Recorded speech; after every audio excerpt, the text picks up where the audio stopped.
Hello, I'm Sumit, and you're watching or listening to the nethero podcast. This is a podcast for you if you care about what we're doing to the planet. You don't have to be an eco-warrior. We believe business is the solution to making things better.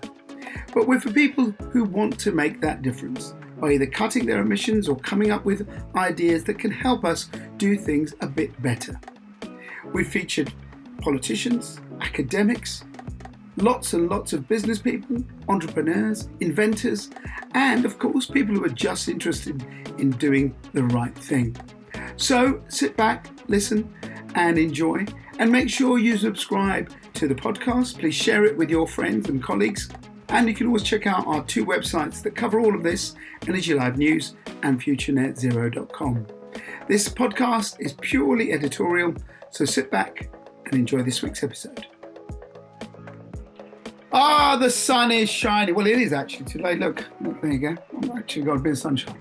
But the problem is, frankly, now I've done my curtaining, it's always bloody miserable here, isn't it?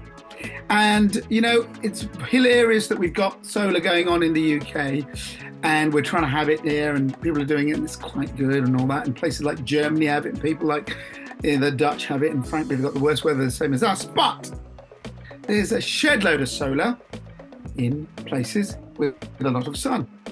North Africa, for example. Now, for many years, ideas have been floated around. And I remember when we started Energy Live News back in 2010, people said to me, there'll be this kind of like amazing grid that will take the sunshine from Africa and send it to us here. For many years, I just thought, frankly, it was pants. Just a crazy idea. But could it be actually a reality? Could we now have a way of gathering solar power from places that have it continuously, have too much of it, and bring it to places like us or other parts of Europe? Well, that's what a project which has got some big money behind it is trying to do. It's called Xlinks, and I'm joined by one of its CEOs. I think it's got several CEOs, but James Humfrey, you're part of the Morocco part. Is that right, James? Yes, so I look after the Morocco UK project. Exactly. And nice to be here. No, thanks for joining us on the podcast. Let's just, I've done a sort of idiot's guide to it, but let's just talk simply. Before we go into what this project is, solar around the world, it kind of obviously makes sense, as I said, in places that have got a lot of sun. So you look at Gujarat in India, you look at Africa, you look at sub-Saharan Africa. But the question has always been, has there been enough of it? And yet there's a lot of solar in places like us in Europe. So just before we get into what's going on, what is the pattern of solar around the world? Because you kind of see it a lot more, in big scale in places like our country than I see, when I go to Turkey. I went to Turkey recently. It's small scale on people's roofs and things like that. But I don't seem to see the same thing. So is that a misformed picture of where solar is around the world? Well, I mean, I think if you look at the latest IEA report, you see quite how much solar has been installed around the world. And I think 60% is in Asia, for example. Europe was big. It's about 70 gigawatts, but it's, this is off sort of something like 500 gigawatts plus, that was installed. So, yeah, I think there's solar everywhere in the world, which is a great thing, and often combined with battery. And as the prices of solar panels, etc., and now BESS have fallen, you're just seeing this massive take up, regardless of regulations, just because economically it makes good sense and it's quick to install and reliable to install. So yeah, I mean, I think it really is a huge time for solar as its growth just continues. What about the cost of building it in places that are developing? Is that higher? Is that sort of more, is it feasible? Do you see what I mean? I think it's definitely feasible. I don't think the costs of installation are significantly different. It really depends country by country or how remote the sites are. I think what's different is sometimes the cost of capital. And that's a big factor for developers. And that's a bit behind your question as to why the rollout isn't just following, if you like, the sun or the levels of irradiation, which is kind of what a scientist would do, but of course there are lots of other factors. Yeah, I guess to some extent that's what we're all about is moving electrons in time and space, and indeed taking advantage of the higher radiation in the Sahara, which is where our site is, but also the south north. In the winter, it's the irradiation is 5 times more. So it's particularly valuable, if you like, in the winter periods when sunshine is that much lower in Northern Europe and obviously in the UK as well. Let's do idiot's guide to solar. I think you're a very smart man, so let's just do that. Like, so solar now, it's been around a long time. How efficient, roughly, is a panel? Because some people say, oh, for all the sunlight it catches, it does 60% or 20% or 50. What's the sort of standard now? Yeah, well, I think if you're looking, take an area like Morocco, you're roughly 30, a bit over 30%. So ballpark, a third. A third of all the sun that hits it will be turned into electricity we can use. And then in terms of the transport of it, before we get into what you've done, how much is lost in that? So what I'm trying to get to is how much do we actually get, of that 30%? What would we get? Yeah, so the losses on our cable are about 15%. So that's the whole 4,000 kilometers. And the Right. reason for that is we transport through high voltage, which has got less losses than the AC, than the AC. So it's a direct current rather than an AC. So there are simple answers, but the basic one is that high voltage direct current. It's about 15%. So that's 15% of that kind of 30 then. Yeah. So rather, yeah, yeah. So we're not losing it by half. Absolutely not. And that's actually why we think the global grids make so much sense, to move the electrons in time and space and wind as well. We can talk about that later. But, one of the fundamental maybe misconceptions and why people thought that the global grid perhaps Yeah. was a crazy idea, you alluded to that, Yeah. whatever that was a decade ago is actually because the long distance cables and these HVDC are possible. They've been proven, especially in the UK where you have them in the form of kind of interconnectors, which connect from to Norway, to Denmark, other parts of Europe. So that's really been proven. And that's what allows, us to embark on, if you like, the next frontier to really do it, intercontinental and long distance. But it's basically the same technology, and it's been done before, and that's what's changing everyone's views, I'd say. Yeah, yeah, and that's the thing. Like I said I remember when we started back in 2010. I went to a conference and they talked about this idea of like bringing the sun from Africa up here, and frankly, everyone thought it was pants, right? And I said that because it seemed like, oh, there was a scientist that said, well, the loss would be too high, like you just talked about. People said, oh, the difficulty of building, the infrastructure, all of that. So let's go to where you guys are now. So, first of all, a quick question. Why choose Morocco and explain where your sort of solar farm or whatever it will be in Morocco? Sure. So the land, the solar, and actually it's wind and Yeah. battery is nearish a city called Tantan, which is roughly east of the Canaries if you Yeah. look on a map, and it's about 150 kilometers inland in what is desert. But kind of imagine rocky desert rather than kind of sand dune desert, and almost a little bit like Mars, sort of slightly reddish hues. But there's no one lives there. It is a remote site, and that's what allows the scale, and the scale is enormous. You're talking about 7.5 gigawatts of solar, 5 gigawatts of battery, and 4 gigawatts of onshore wind. So really, really enormous. So roughly in terms of panels, how many solar panels would that be if you look at It's the sun? about 15 million panels. It's about a bit over 600 turbines. So yeah, it's a really, It's, really large. it's Yeah. enormous. Sounds like that James Bond movie where we had that solar city. Yes. Well, of course, and you also asked why Morocco. Yeah. And Morocco's really famous for leading through the 2010s, the renewable build out, and there's that wonderful CSP and NOR, for example. But more generally, there was a lot of great renewable build outs through that decade, and that has built the expertise within Morocco. Uh, Right. a number of our team came from the companies who did that build out, which we bring that expertise into our project, and it is a country with a great and very clear green industrial strategy Right. and green energy strategy, of which this fits, and all of the supply chain benefits that this project will bring also fit. So you've got the physical benefits. You've also got the country's strengths and fit with their own industrial strategy. Obviously, Morocco has been generally quite stable, but obviously people would always say, if I'm backing something like this, just going in the side of it, people worry about the stability because unfortunately, a lot of places where there's a lot of sunshine, often places with a lot of political instability. So, how confident are you that there would be no issues with this? Because this is a long-term build, isn't it? It's for decades and decades. This is a long-term build, but we're very confident. The Morocco government has been extremely supportive, and as I said, it's got a great track record in terms of its partnerships. In fact, it's our second longest trading partnership in the UK. I think there was in Fez it was signed in 1721. I think Wow. if I remember my history. So long term, and of course. This would be sort of buttressed by bilateral agreements as well between the UK and Morocco. So yeah, no, very happy. All right, so Morocco's good. It sounds like it's a bit like the Star Wars set, so that's good. I like that. Sun, obviously, I get. Why are you building so much in terms of wind? Is it very windy there?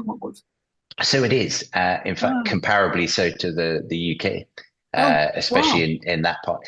But the big difference is that it is trade winds or convection winds. So as the landmass cools down, and we've done studies we've been measuring the site for over 2 years in terms of wind patterns, and actually the wind is actually slightly negatively correlated to the UK North Sea wind or cyclonic wind, which is a fancy way of saying, the wind is not, if it's not blowing in the UK, it is still blowing in Morocco. And Okay, so it's that's more consistent wind. much more consistent because it's linked to the landmass cooling down. So Right. if you've ever been on holiday in a hot country, perhaps, and you know the wind picks up in the evenings, that's basically the effect here. So in essence, you have a very reliable solar, including in the winter because it's that much further south, Yeah. coupled with this wind, which is not correlated to the Northern European wind and is very steady and consistent. And that plus the batteries is what allows us to give a very firm profile, 19 hours a day. Wow. So, that's what's different really is that, Yeah. it's all about managing intermittency in one sense. And this site and moving the electrons is what helps give the firm profile, even though it's renewable power. All right. So now we've got our place in Tonton. What's it called? Tantan, Tonton. Tantan, yeah, I near like it. Tantan, I yeah. like it. Tintin in Tantan. Then I've got to stick a cable that gets all my power from here. I'm being very brutally stupid here, but hopefully you forgive me, James. That gets from Morocco to me. So where is that cable going to go, and where will it land in the UK, or is it for all of Europe? Just for the UK. In fact, it's a dedicated project just for the UK with the Right. generation 100% going to the UK. So it's not an interconnector. It's one way flow to the UK. So it Right. Okay. effectively follows the coastlines up through Morocco, past Spain, Portugal, France, and then it comes in North Devon, where we have a grid connection where it comes in about 14 kilometers to the substation where we'll put the converter at the other end. Which part of Devon it'll come in and Torquay or Yeah, so it's a place called Alverdiscot, so sort of near Barnstable, so okay. North Devon. Yeah, All right, so North. yeah, and the reason why it sort of comes round, Yeah, that makes a bit weird. Then why don't you go straight? it's a little bit longer, isn't it? Yeah, the reason is that was what we agreed with National Grid as part of our grid application, which we have. But Right. the reason behind that, beyond that, is that it is an entry point which doesn't require grid upgrade. So it Okay. can be put in. We don't need new pylons, and that's probably a saving of £5 billion alone. So Yeah. it's actually kind of Yeah. one of the advantages of the cables is that you can put them in to the place which makes sort of sense, if you like, from a grid perspective as well. And you're kind of looking for the optimum place. Yeah. Yeah. We'll get into the wider parts of it in a moment, but let's just stick to the technical of how the hell you bloody do this because it sounds bonkers. I've seen probably our viewers and listeners have seen pictures of those big cable drums, and we see those things. So just describe it for us now. What is this cable? Is it just like a big fat cable with loads of kind of metal wires in it? How wide is it? And how the hell do you put it down? Because I'm assuming the seabed, even though you're close to the coast, must vary in depth all the time. Yes, ooh, lots of good questions there. So, firstly, to visualize the cable, it's about as round as a sort of as a dinner plate. Okay, so it's actually not as big perhaps as you imagine. Yeah, I thought it'd be like, almost like the size of a bus. Well, and actually within that, the actual core, which is Yeah. aluminium, is only sort of I don't know, a third of that diameter for listeners. Like a tea plate. Yeah, exactly, exactly. So, and that's it, size-wise. Now, of course, it Oh, is heavy. So, yeah. the cable laying vessels indeed store the cable on these carousels and then lay it. We've done a lot of work surveying the route, as you can imagine, sort of geophysical, geotechnical, benthic work in order to choose the optimum route in terms of the seabed and obviously at depth as well. So one of the reasons we go round the coasts is Yeah. in order to manage the depth. So Right. on average, it's about 120 meters deep, Okay. and the cable will be buried. Again, that's not something, yeah. So and that's protects it and ensures it effectively stays working for the next 50 years. Yeah, you need to be careful. Certain submarines don't come around and cut it out. Well, we should talk about security actually because of Which course yeah, we'll it's do tough. that. We'll do Yeah. that in a minute for sure. Okay. People get the idea of this, okay, but there's a lot of stuff, and I'm sure you're looking at it now. Marine studies. What are we doing? There's a price for everything, and I'm not criticizing it, but there is a price for everything. From wind turbines to subsea cables, you're chopping up the earth under the sea, you're disturbing the marine life. So, what are you doing to try and protect that? And what sort of things would you think you can mitigate? Because people worry about the noise, the sonar that would stop it. There's a lot of dolphins and marine mammals around there, fish stocks, also kind of what you do to the algae or whatever that's down there. So, what are you doing to try and protect the environment as you lay this cable? Yeah, I mean, first of all, there's no sort of sonar or equivalent. What you do is, I mean, across the whole of the route, so that's both on land in Morocco, the seabed, and also onshore in Devon, is you do detailed environmental studies to assess the impact. And that is part of your permit application. The Ah, governments assess okay. that to ensure that it's appropriate and also all mitigation measures are in place effectively. So there are a number of different things you do. But some of it is to do with is to do with the routing, but ultimately a buried cable actually is not as intrusive as you might imagine. Yeah, So, gotcha. but ultimately that's for the governments to assess, and they have their technical environmental agencies. Yeah, okay. So they give you certain standards of what you have to do. And Absolutely. Absolutely. And it's the same for onshore, both in Morocco, according to Morocco government regulations, and the same in the UK. Yeah. So that's a key thing. how deep will you bury it? It's about a meter. Yeah, Okay, plus minus. not Yeah, it's massive. slightly different. But about a meter. Does it go? Obviously, you've looked. I assume you've mapped the whole route by now. Yeah, of where it's Yes, going we to go. have. Yeah, So we is have. it all going to Absolutely. be like sort of sandy, or will you have to pour concrete on top of it, or how will it work? No, so there's no pouring of concrete. I mean, on the seabed, it is different, slightly different in different areas, but it's either sandy or sort of soft rock. And again, that's part of the sort of route decision as you look through. But different parts of the coast fundamentally have slightly different soil types. How long will it be from end to end? Yeah, it's just shy of 4,000 kilometers. Yeah. Wow. So yeah, it's a long cable. And actually it's sort of two bipoles. Is it the longest? Well, it will be. There may be another one. Who knows? Okay, right. There is talk of one in Australia, Australia to Singapore, which is slightly Wow. longer. Yeah, but it's for now. It's the long. It's certainly longer than anything in play at the moment. So this brings me on to raised it earlier. We do live, let's be realistic, we live in very precarious times right now, and there's a lot of stuff going on about whether interconnectors have been cut by maybe Russia or who else, whatever.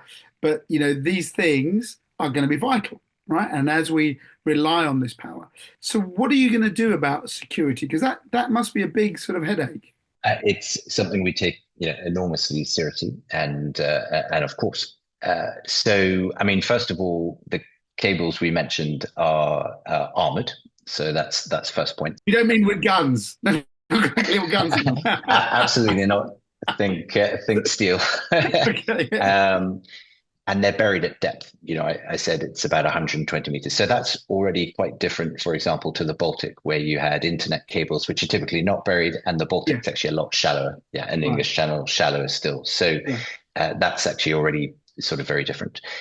We obviously follow industry best practice, and we're aligned with the NPSA, NSA, and NCSC, so i.e. Government security agencies. That's a lot Okay. of Right. N's, Oh, isn't it? wow. Yeah. So there's some spooks working on this. This is good. Well, and also NATO and other military Right. forces. So obviously all of that is enormous. We take enormously. Hush, hush. We won't mention it. Yeah, yeah, I get it. The cable also has got specialized sensors across the route, which is actually also very helpful, for fault finding as well. So there are lots of, but it also has a security benefit as well. And then lastly, it runs through territorial waters and exclusive economic zones of NATO countries. So Gotcha. again, different to international waters. And Morocco is a major non-NATO ally. So again, really different context perhaps to the Baltic, although Gotcha. on Gotcha. first blush it seems similar. Yeah. So they should be always in some nations' territorial waters as you go through. Territorial waters or EEZ. Yeah. Right. Yeah. So we then have our cable, and we've built this thing, and off it goes, and it goes where? Straight into the grid when it hits the UK? Yeah, well, over Discot, and that's 14 kilometers as after it's come on shore. Yeah. Yeah, and then straight into the grid. So it's a lovely idea. I think clearly it's an interesting one in terms of an engineering project. Incredible, it sounds like. So where are we? When did this first get proposed, and how far are we from this being made? Yeah, so it sort of first got proposed about 4 or 5 years ago. Okay. I joined a year ago to lead the project and take it to a financial close, Yeah. and that's probably in around uh, you know 18 months, 2 years. And how far along are we? All of the procurement packages, and this is over 20 billion pounds worth are in the market, and we're into the different rounds. So in terms of understanding the costs, engaging with the supply chain, that's really advanced manufacturing slots, etc., availabilities of contractors, which are all part of what you need. From a financing perspective, going well. It'll be project financed. We've had over 12 letters of interest in terms of export credit agencies, which we and also full expressions of interest from banks as well. So, we're really confident in terms of the project financing side. Right. And the reason for that is that we are negotiating a CFD with the government, and that's a well tried and tested with the UK government, tried and Yeah. tested mechanism. Everyone's familiar with an offshore wind, and that Yeah. really underpins its bankability. Engineering wise, we're sort of starting feeds for the techies, which is the sort of beginning of the more detailed design processes. I mentioned earlier about the route surveying. We put in our DCO application last year from the UK side. So in terms of some of the planning. What's the DCO? Sorry. Sorry, that's the developmental consent order, which is Yeah. effectively the planning permission in the UK Okay. for Gotcha. the UK work. So, all of that from a permitting process is underway. All of those processes take a few years, very detailed, I think, but underway. Just to stop you 1 second, how much will it projected cost, and is any of it coming from public funds? Yeah, so the estimated construction cost is between 22-24 billion pounds, and none of that will come from public funds. So it's 100% private funded, both in Wow. terms of the equity and Yeah. in terms of obviously the debt. In terms of the equity, we have shareholders such as TAQA, Total Energies, Octopus Energy. You'll be familiar Gotcha. with GE, Yeah. Vernova, and AFC, Africa Finance Corporation. So really strong blue chip investors who share our vision of the global grid and want to invest and make it happen. I mean, this is a lot of money, isn't it? I mean, it It's a really lot is. of money. Yep. It's Yep. like, it's a big I remember the tunnel being built, the Channel Tunnel. It's like that. It's a big national undertaking, and I hadn't heard of it until, funny enough, Sam got in touch with me. I mean, it is. It's genuinely a mega project up Yeah, there with other mega projects in the infrastructure world. Yeah. we don't hear about it because we hear about Hinkley, we hear about what's happening with big offshore wind. Why has this been sort of slightly less publicized, I think? I mean, maybe it's because we're a young British company, not a big corporate giant, Yeah, though we're backed by some very significant names, as you've heard. I mean, there is a huge amount of interest in the industry, I think, because it's seen as a pathfinder for the global grid, that you yeah, actually can do this, or, intercontinentally and over such, long distance. But, I think one big thing about it, I mean, is that if you look at the historic success rates of solar and wind and transmission projects, that's to say, like, how often do they go over budget, yeah, etc. It's yeah. it's really very good, right? They are typically pretty predictable types of projects, and that's better than other types of infrastructure projects, and that's oil and gas, that's the Olympics. Yeah, I mean, nuclear, oil and gas, absolutely, yeah. Exactly. And that's also what gives confidence that you can do this at scale. Because when you break it down, installing solar panels in Morocco, wind, it's all been done before. Battery, the same. None of that's, particularly Okay. new. Yeah, What is new, of course, is that the cable's longer, but the basic technology, the way you do it, that's the same as the interconnectors. And our team, a lot came from National Grid, who've worked on these projects before, so got lots and lots of experience there. And converters, connections to the grid, etc. they Again, all exist. Yeah. all done many times. So when you break it down, it's actually not that technically challenging. What's Oh, James, come on. It's super science. Come on, we love it. Come on. So this is, I mean, this is very ballsy for a private company to do this because, you look at all the things and everything that's going on around the world. A lot of this transition, people say, involves subsidy, which frankly pisses off a lot of the public because we end up paying it. yeah. Why have you gone for it as a fully? Because you could just say, right, government, come on, give us 50% and we'll help build this thing. It's very Uh, brave. well, we could, but we don't need it. And the point is that it economically stands on its own 2 feet, and that's And you we don't were get any meddling. well, I think the key point with much of the energy transition is it is economic, and Yeah, that's what the private sector should be getting on with, and building absolutely. it, and kind of that's what we're doing. Let's get to the future. So, how long will it take to say you get all the money, like you said, in a couple of years, say 2 years from now? And how much is the final bill to build it? How much is how many billion? 25. 22 to 24, yeah, Right. is So our let's say estimate. Yeah, 22 billion, right? Whatever it is. How long will it take to actually build the thing? And when will you start bringing power onto the UK? yeah. So we would start bringing power into the UK in the early 30s. It's actually two-stage. In Right. fact, the 3.6 gigawatts that we will provide to the UK grid is divided into two 1.8 bipoles. Yeah. Right. So phase one comes on, and then Good. phase two comes on. Yeah. So it's two-stage. So how many years to actually build it? And then you say 2030s for us to get it. So is it a couple of years to build or 5 years to build? No, no, no. It's around five. Yeah. 5 years. Okay. Yeah. So you look at this, let's go to 20, let's be realistic. Let's say 20, 37 years from now, 2032. Have we got it by then? Yeah. Ballpark. I mean, there's always a range on these dates, but yeah, that's All the right, sort of I'll thing give you're you, looking at. like builders do. Yeah, exactly. We'll have that. All right. What's it going to do? What difference will it make to any of our listeners, any of the business people who are watching this? What will it do?